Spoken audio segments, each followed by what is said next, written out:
پاکستان کہانی میں آج ہم بات کریں گے اس دنیا میں مسلمانوں کے لیے سب سے زیادہ تعظیم اور عزت کی جگہ کے بارے میں۔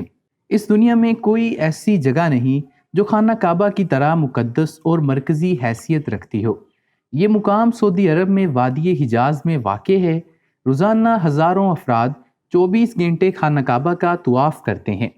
خانہ کعبہ کی مقدس تصاویر لاکھوں کروڑوں گھروں کی زینت ہے، اور کروڑوں مسلمان اس مقام کو اپنا قبلہ تسلیم کرتے ہوئے اس کی جانب رخ کر کے 5 وقت کی نماز ادا کرتے ہیں۔ یہاں ہم خانہ کعبہ کے متعلق چند ایسے حقائق پیش کریں گے جن سے بہت کم لوگ واقف ہیں۔ نمبر 1، خانہ کعبہ کئی مرتبہ تعمیر ہو چکا ہے۔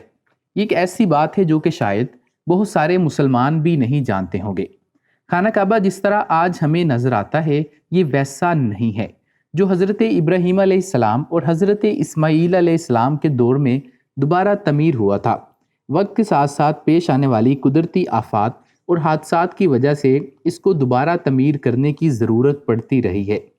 سب سے آخر میں خانہ کعبہ کی تعمیر 1996 میں ہوئی تھی، جس کے نتیجے میں بہت سارے پتھروں کو ہٹا دیا گیا تھا اور بنیاد کو مضبوط کر کے نئی چھت ڈال دی گئی تھی۔ یہ اب تک کی آخری بڑی تعمیر ہے، اور اب خانہ کعبہ کی عمارت کو پہلے سے کہیں زیادہ مضبوط تصور کیا جاتا ہے۔ نمبر 2، کہا جاتا ہے کہ خانہ کعبہ ایک ایسی جگہ ہے جس کے اوپر کوئی فاختہ تک نہیں اڑتی، اور نہ ہی دنیا کا کوئی جہاز خانہ کعبہ کے اوپر سے اڑتا ہے۔ کمرشل ایئر لائنز کے جہاز خانہ کعبہ کے اوپر سے واقع ہی نہیں گزرتے، کیونکہ اس کی 2 بڑی وجوہات ہیں۔ نمبر 1، مکہ گرچہ ایشیا کی سب سے بڑی ٹورسٹ سٹی ہے جہاں ہر سال لاکھوں لوگ خانہ کعبہ کا طواف کرنے آتے ہیں، لیکن مکہ میں کوئی ایئرپورٹ نہیں ہے۔ یہاں ایئرپورٹ نہ ہونے کی ایک وجہ جدہ شہر کا یہاں سے قریب ہونا ہے۔ جدہ مکہ سے 90 کلومیٹر کے فاصلے پر ہے، اور حج اور عمرہ کے لیے جانے والے زیادہ تر افراد اسی ایئرپورٹ کو مکہ جانے کے لیے استعمال کرتے ہیں۔ کمرشل جہاز کے مکہ کے اوپر سے نہ گزرنے کی ایک وجہ یہ بھی ہے کہ اس شہر کے احترام کی خاطر سعودی عرب نے اس شہر میں غیر مسلم افراد کا داخلہ بند کیا ہوا ہے، اور اگر کمرشل فلائٹس کو اس شہر کے اوپر سے گزرنے کی اجازت دی جائے گی تو غیر مسلم افراد اس شہر کی فضا میں داخل ہوں گے۔ نمبر 3، خانہ کعبہ کے مختلف رنگ۔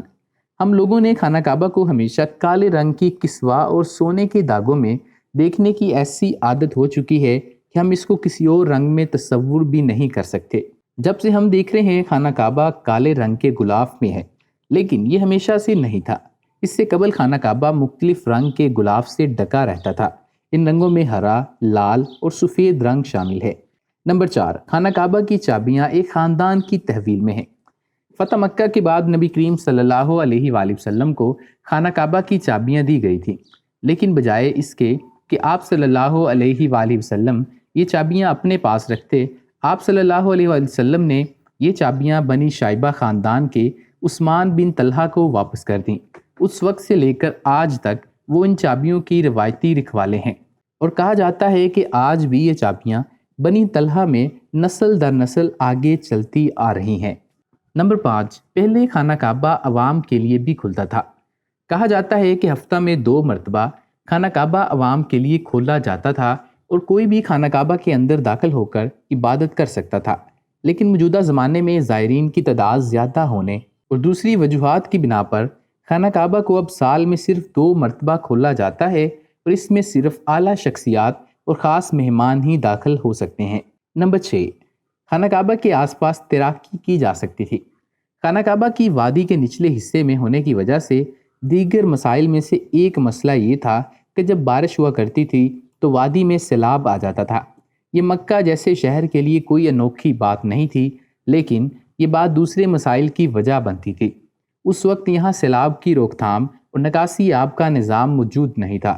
بارش کے آخری دنوں میں خانہ کعبہ پانی میں آدھا ڈوبا رہتا تھا، لیکن کیا اس وجہ سے طواف کعبہ کبھی رکا؟ ہرگز نہیں۔ مسلمان کعبہ کے ارد گرد تیراکی کر کے خانہ کعبہ کا طواف جاری رکھتے تھے۔ نمبر 7، تزین و آرائش کروانے والے حکمرانوں کے نام کی تختی۔ کئی سال تک بہت لوگ اندازہ لگاتے رہے کہ خانہ کعبہ اندر سے کیسا نظر آتا ہے۔ دوسری اور تیسری معلومات کے ذریعے کے مطابق وہ لوگ خوش نصیب ہیں جن کو خانہ کعبہ کے اندر داخل ہونے کی سعادت ملی، اور وہ ایک خوش نصیب ہے جس کو تصویر بنانے کا موقع ملا اور لاکھوں لوگوں نے یہ تصویر انٹرنیٹ پر آن لائن دیکھی۔ خانہ کعبہ کے اندر کا حصہ سنگ مرمر اور ہرے رنگ کے کپڑے سے ڈھکا ہوا ہے۔ جس دور کے حکمران نے خانہ کعبہ کی دوبارہ آرائش کروائی، اس نے خانہ کعبہ کے اندر اپنے نام کی تختی بھی لگائی ہے۔ نمبر 8، خانہ کعبہ کی تعداد 2 ہیں۔ جی ہاں، خانہ کعبہ کے بالکل اوپر 7ویں آسمان میں ایک اور خانہ کعبہ بھی موجود ہے، جس کو بیت المعمور کہتے ہیں۔ اس کا اشارہ قرآن پاک میں بھی موجود ہے اور نبی کریم صلی اللہ علیہ وآلہ وسلم نے بھی اس بات کی نشاندہی کی ہے۔ اللہ کے نبی صلی اللہ علیہ وسلم نے معراج کا واقعہ سناتے ہوئے فرمایا تھا، جب مجھے بیت المعمور یعنی کہ اللہ کا گھر دکھایا گیا تو میں نے حضرت جبریل علیہ السلام سے پوچھا۔ انہوں نے جواب دیا کہ یہ بیت المعمور ہے، جہاں 70,000 فرشتے روزانہ اللہ کی عبادت کرتے ہیں، اور جب وہ یہاں سے جاتے ہیں تو واپس نہیں آتے۔ نمبر 9، خانہ کعبہ مکعب شکل کا نہیں ہے۔ مکعب کی شکل سے مشہور خانہ کعبہ دراصل مستطیل کی شکل کا ہے۔ خانہ کعبہ کبھی بھی مکعب کی شکل کا نہیں تھا۔ اس کی اصل زاویے کے مطابق یہ ایک آدھا گول حصہ ہے، جس کو حجر اسماعیل کہا جاتا ہے۔ نبی کریم صلی اللہ علیہ وآلہ وسلم کو نبوت ملنے سے پہلے جب خانہ کعبہ کی دوبارہ تعمیر ہونی تھی، تب قریش نے اس بات کی حامی بھری تھی کہ وہ اس حلال کمائی سے ہی اس کی تعمیر مکمل کریں گے۔ اس کا مطلب یہ ہے کہ جوئے، لوٹ مار، جسم فروشی اور سود جیسے حرام کاموں سے کمایا ہوا پیسہ استعمال نہیں ہوگا۔ قریش اتنے امیر تجارتی شہر میں ہونے کے باوجود اتنی رقم جمع کرنے میں ناکام ہو چکے تھے جو خانہ کعبہ کی تعمیر اس کے اصل سائز اور رقبے کے حساب سے کر سکے۔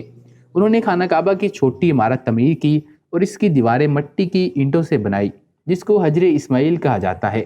نمبر 10، خانہ کعبہ زمین کے وسط میں موجود ہے۔ ماہرین ارض اور جدید سائنسی تحقیقات کے مطابق خانہ کعبہ اس وقت دنیا کے عین وسط میں موجود ہے۔ کئی سائنسدانوں، تحقیق دانوں اور جیولوجسٹ نے اپنی تحقیقات میں، جو کہ شمال، جنوب، مشرق اور مغرب کی سمت معلوم کرنے کے لیے کی گئی تھی، وہ اس نتیجے پر پہنچے کہ خانہ کعبہ کرۂ ارض کے وسطی مقام پر موجود ہے۔ تو یہ تھے خانہ کعبہ کے حوالے سے چند حقائق جو کہ بہت سارے مسلمان بھی نہیں جانتے۔ ہر سال لاکھوں مسلمان خانہ کعبہ کا طواف کرنے جاتے ہیں، حج کرنے، عمرہ کرنے جاتے ہیں، اور ہر مسلمان کا دل دھڑکتا ہے اور دل کرتا ہے کہ وہ اللہ کا گھر دیکھے۔ اور دنیا کے سب سے عظیم گھر کی وہ خصوصیات ہیں جو دنیا کے کسی بھی اور گھر میں پائی نہیں جاتی۔ پاکستان کہانی سے فی الحال اتنا ہی۔ آپ ہمیں کمنٹ سیکشن میں اپنا فیڈ بیک دے سکتے ہیں۔ اس کے علاوہ اس ویڈیو کو لائک اور شیئر کر دیں، اور اگر آپ نے ابھی تک پاکستان کہانی کو سبسکرائب نہیں کیا تو اس چینل کو سبسکرائب کر دیں اور بیل آئیکن کو کلک کر دیں۔ آپ سے ملتے ہیں اگلی ویڈیو میں، مجھے اجازت دیجیے، اللہ حافظ۔